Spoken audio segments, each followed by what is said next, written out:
We've created a special offer just for listeners of the podcast. You can get the book, A World of Creativity, for a special price of $5.98 for paperback, and the Kindle version is only 99 cents. Go to mark-stinson.com to take advantage of this special offer.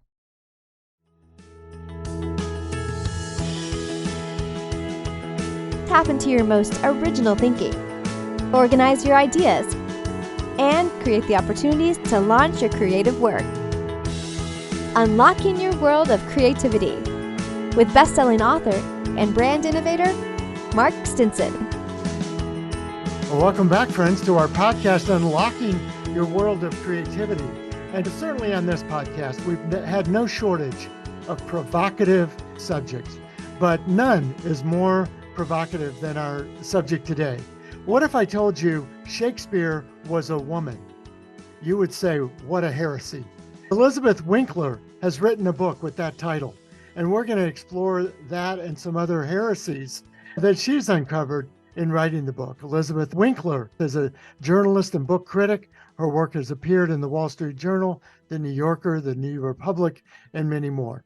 Her book is Shakespeare Was, Woman and Other Heresies: How Doubting the Bard Became the Biggest Taboo in Literature. It's just released from Simon & Schuster. Elizabeth, welcome to the program.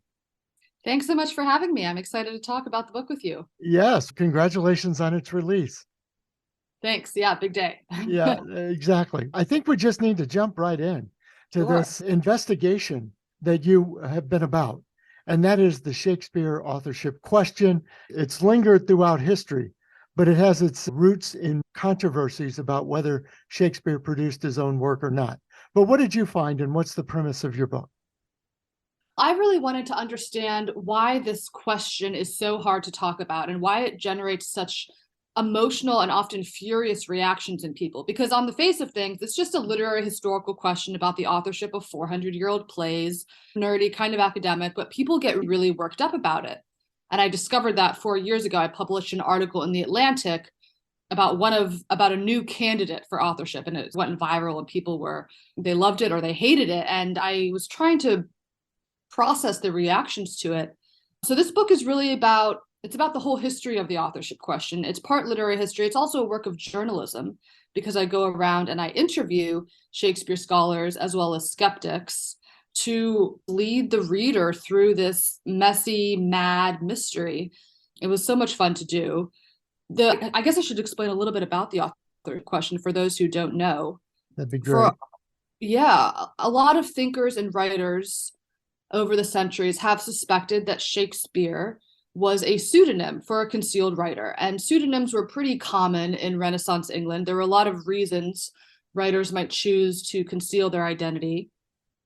A lot of people have suspected that this was the case with Shakespeare. Henry James said, "I'm haunted by the conviction that the divine William is the biggest and most successful fraud ever practiced on a patient world."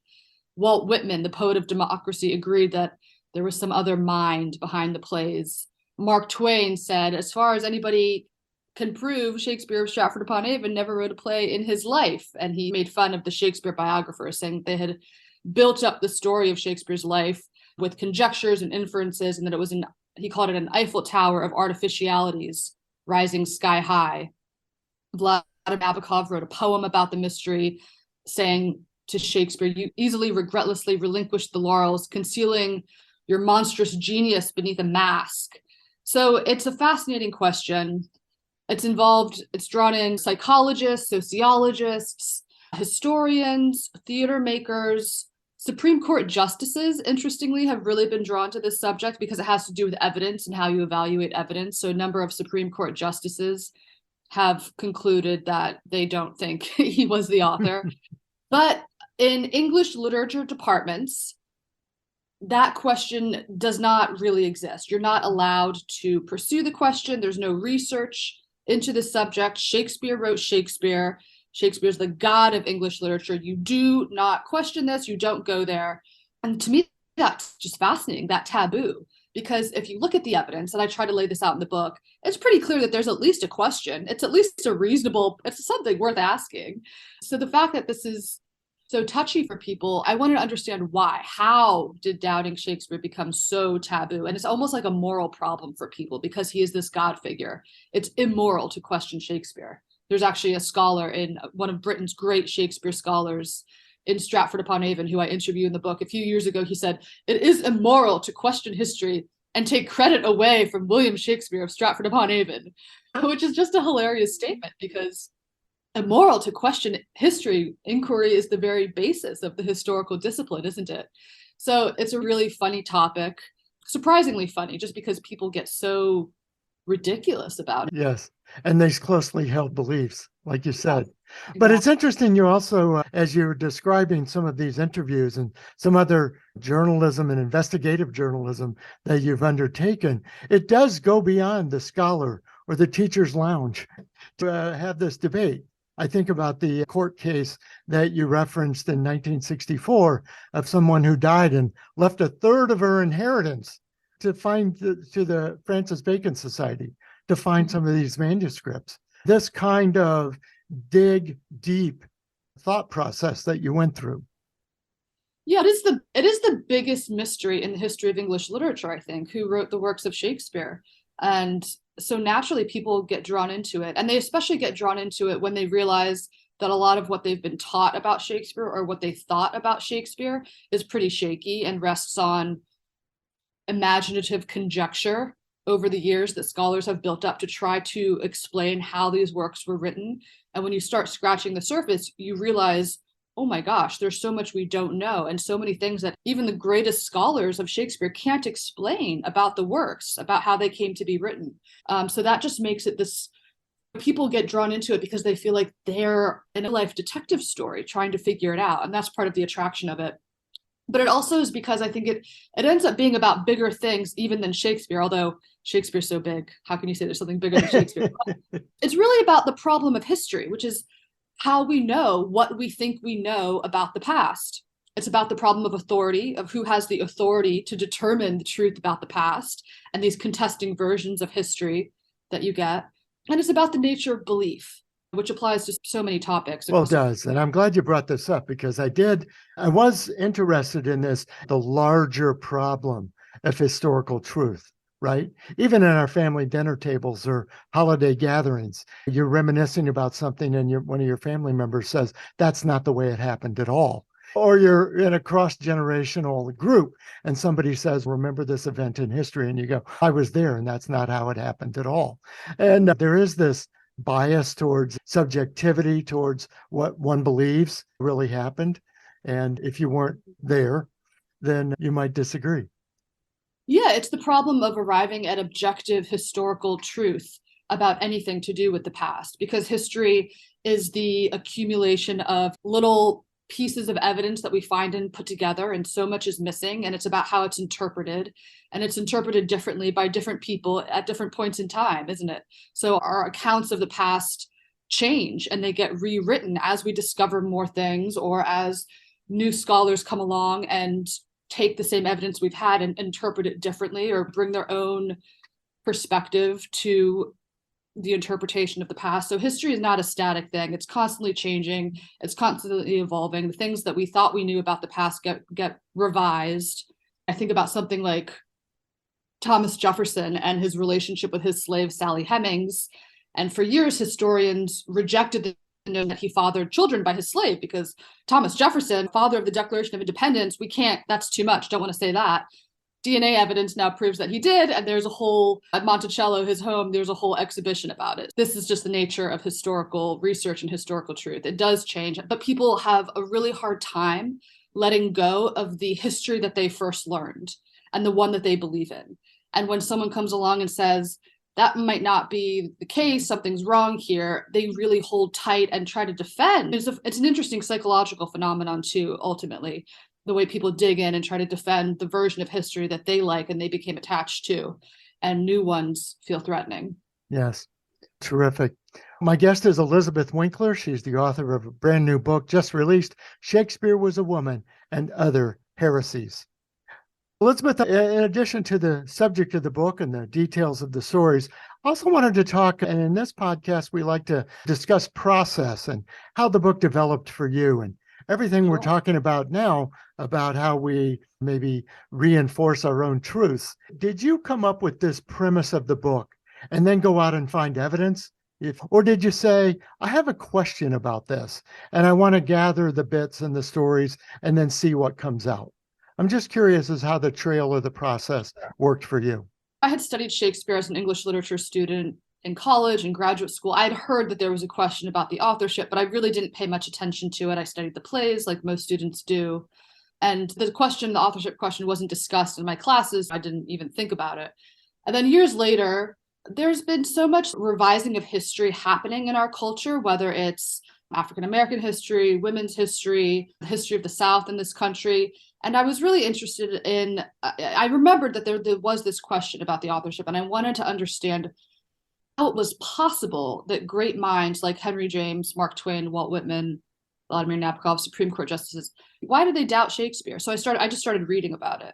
And the moment you pick up, there are a lot of books on this topic, most of them pretty academic and hard to access if you're just a general reader, but you get drawn in very quickly because the problems with the evidence are so profound and so truly jaw-dropping that it really sucks you in. And I just couldn't believe it. And I know this is the experience that other people have had too, when it's just unbelievable and you're shaking your head and wondering, how is this not addressed in English literature or history departments? And I wrote the Atlantic article 4 years ago, Was Shakespeare a Woman?, which was just about a new candidate for the authorship. And it was because that article was so explosive. And a lot of people loved it, but then a lot of people also attacked me for it. And it was a really dark time for me, actually, when that came out, because it was hard. I had never experienced as a writer coming under such public attack before. That's an uncomfortable experience. And your first instinct is to just shut off the internet, Twitter, run away from it, distance yourself. And I did that for a little bit. But then I realized these reactions were so interesting. Why were they so emotional? Why was a literary historical problem being framed as a moral issue? And it was almost like these attacks were planting signs that said, dig here. And it made me want to investigate further and understand what is really going on here that people don't want me to look too closely at. It was a risky thing to decide that I was going to make a book out of this, that there was a book here, because I knew I'd be attacked all over again for writing this book. I have no doubt. Just brings it back around. Yeah. I just had to put that aside, put those external voices aside, and decide that I was going to write about this because I thought it was interesting. I thought it was true and interesting and therefore worthy of a book. So that was a sort of a personal journey, I suppose, I had to go on as a writer to come to that position and not worry. Of course, I still worry about the feedback, but just put that aside and write something, because this is a worthwhile topic and it's fascinating and I think readers will enjoy it. So you want to talk more about the process, my research? Yeah, and I think picking up there is there was certainly a lot of, when you think about investigative journalism, there's a lot of mundane, secondary searching and records and references and so forth. But in your case, a lot of personal connections, a lot of interviews, a lot of networking to find groups with various points of view here. What were some of those as you were making, again, the personal connections as you were going from interview to see what these schools of thought were? Some of them were Shakespeare scholars who I'd read their work and they were very famous in their fields. And I wanted to talk to them because I didn't think I can't write a book about this without taking it to the scholars.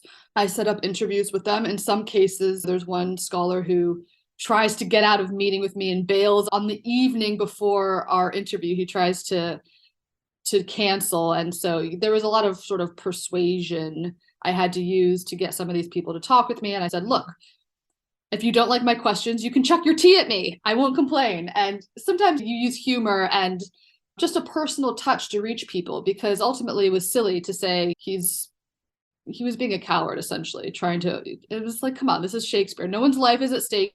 No one's losing their rights. Let's just sit down and talk about this.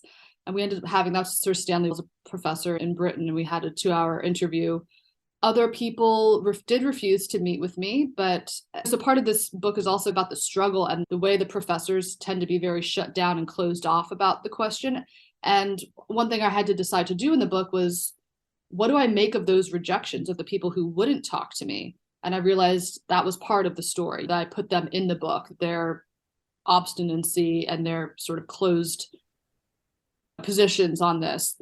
And I think they thought that by refusing to talk to me, they wouldn't be implicated. Yes.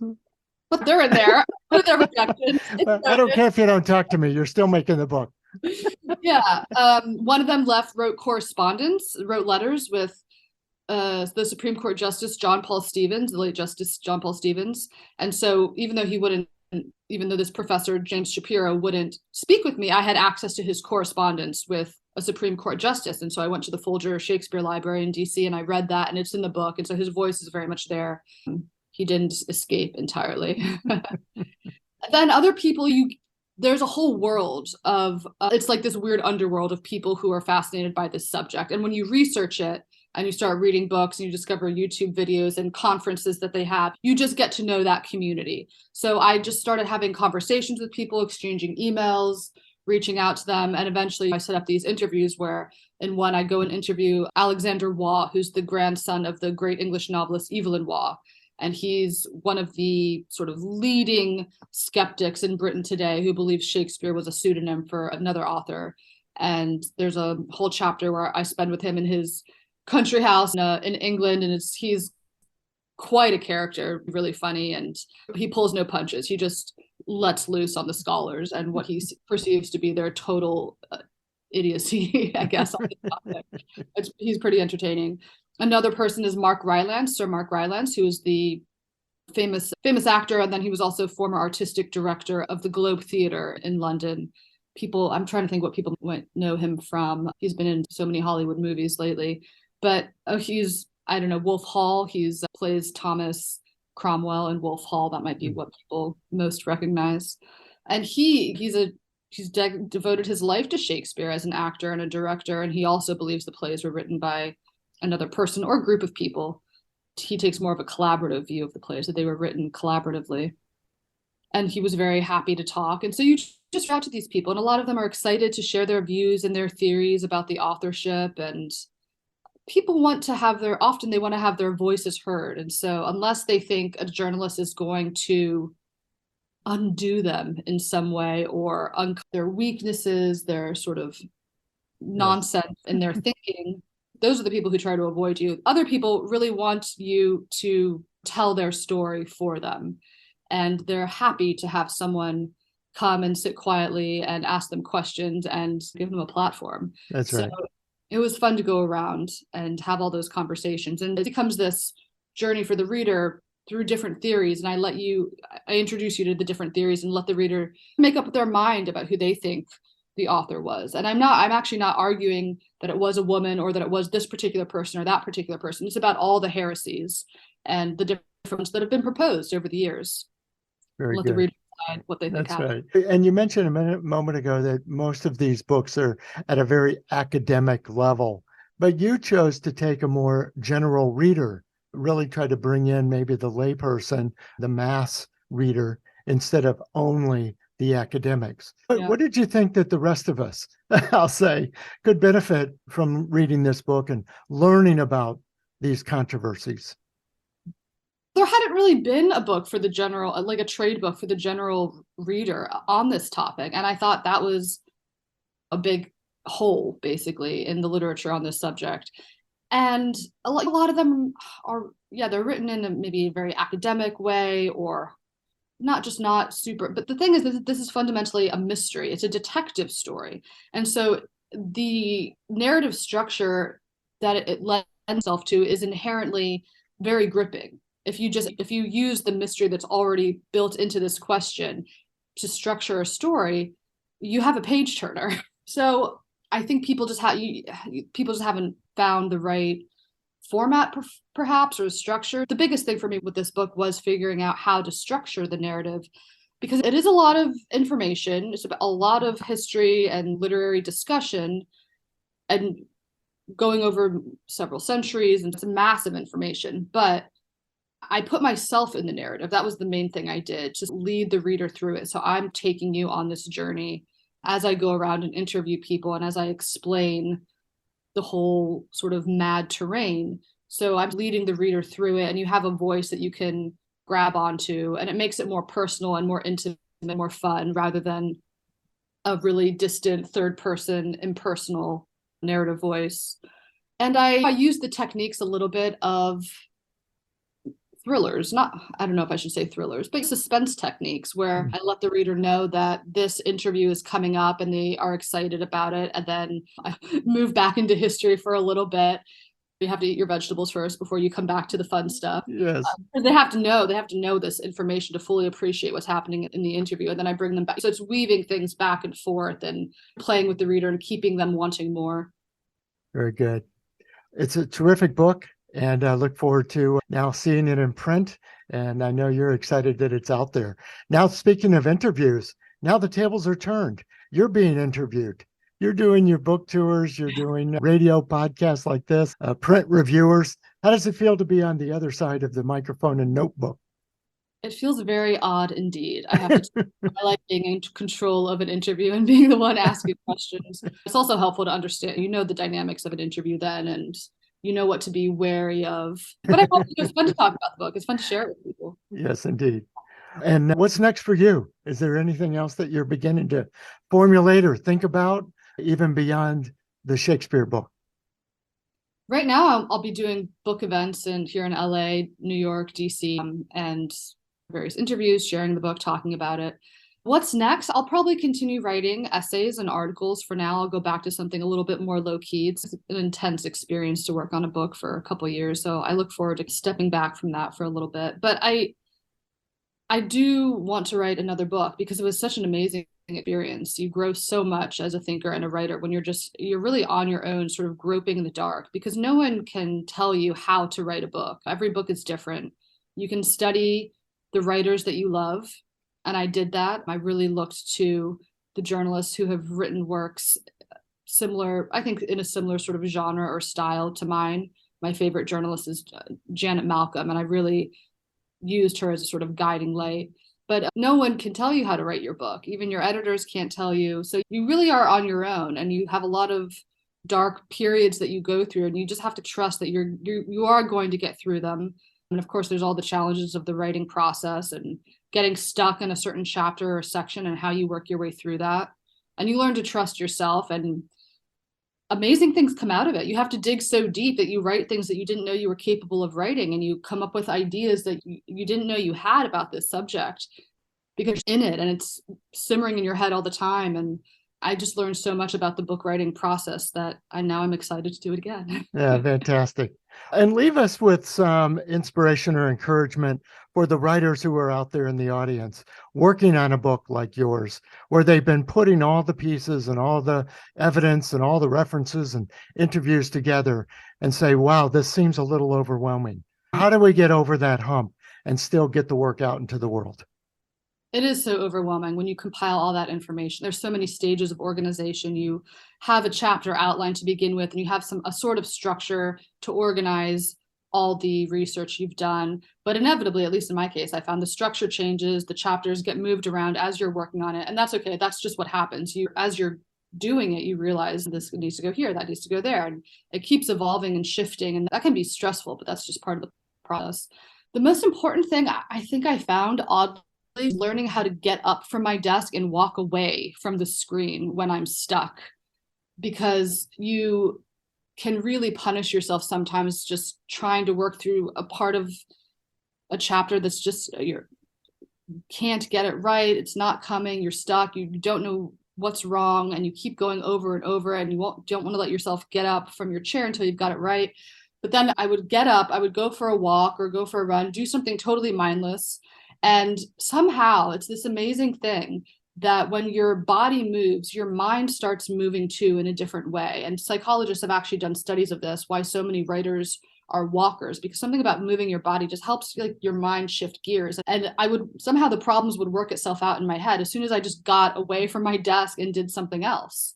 And it was almost miraculous. I love that I can rely on that. I know that if I just take a breather, walk away, do something active, get out of your head and be in your body again, because you get so detached sometimes from your physical world when you're writing, and something loosens up and the knot undoes itself. So that's an important thing for writers to remember, I think. Yeah, thanks for sharing your experience. We really appreciate it. Congrats again on the book. And listeners, you can follow Elizabeth and her work at journalistwinkler.com. And she's got a terrific Instagram account. You'll want to sign up. I'll put all these links in the show notes, Elizabeth, so people can find you and, of course, get the book. And I think it's great that it's online, but I love seeing a book at the bookseller. There's nothing like seeing it live, right?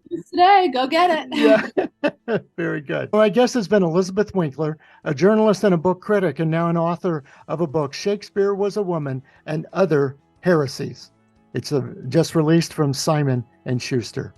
Listeners, come back again next time. We're going to continue these round-the-world travels. Just in our recent episodes, we've been from LA to Broadway in New York. We've been from Norway to South Africa. We'll be continuing these creative journeys and stamping our creative passports everywhere to learn how we can get inspired for new ideas, how to organize those ideas, and most of all, how to gain the confidence and the connections to launch our work out into the world. So until next time, I'm Mark Stinson, and we're unlocking your world of creativity. Bye for now. Unlocking Your World of Creativity with best-selling author and brand innovator, Mark Stinson. This program was produced by BSB Media, creators of IntelliKey Leadership Stories, Unlocking Your World of Creativity, and thepeaceroom.love.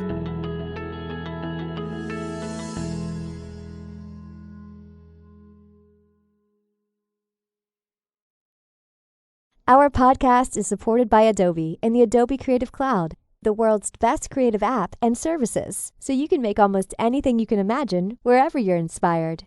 We use Adobe to help make this podcast using Audition, InDesign, and more. So join the creative community with the Adobe Creative Cloud, and let's make something better, unlocking your world of creativity.